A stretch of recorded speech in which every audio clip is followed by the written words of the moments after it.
Screen പ്ലേയിലെ basic element ആണ് action അഥവാ action lines.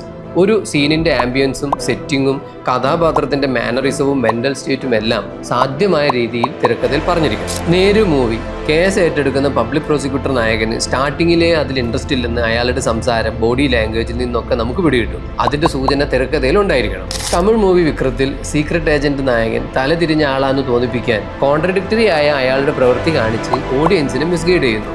അതിൻ്റെ മെൻഷനിങ് തിരക്കഥയിൽ വേണം. ഫിലിപ്പൈൻ മൂവി ഫീസ്റ്റിൽ തങ്ങളുടെ കുടുംബനാഥനെ കൊന്നതിനുള്ള റിവഞ്ചാണ് എൻ്റയർ മൂവി എന്ന് കാണികൾക്ക് പിടികിട്ടാത്ത വിധമാണ് അതിലെ കഥാപാത്രങ്ങളുടെ എല്ലാം ആക്ഷൻസ്. അതവർ ഭംഗിയാക്കിയിരിക്കുന്നു. Lost in the stars Chinese മൂവിയിൽ മെയിൻ ക്യാരക്ടറെ ആരും വിശ്വസിക്കാത്തതിലെ കോൺസ്പിറസി എൻഡിങ്ങിൽ മാത്രം റിവീൽ ചെയ്യുന്നു. അത് കൺവിൻസ് ആകും വിധമുള്ള ആക്ഷനാണ് മറ്റ് ക്യാരക്ടറുകളുടേത്. ആക്ഷൻ ലൈൻസ് അതിനുള്ള മാർഗരേഖയും. ചുരുക്കി പറഞ്ഞാൽ കഥയും കഥാപാത്രങ്ങളെയും പറ്റി റൈറ്റർക്കുള്ള ക്ലാരിറ്റിയാണ് ആക്ഷൻ ലൈൻസിൽ ടെസ്റ്റ് ചെയ്യപ്പെടുന്നത്.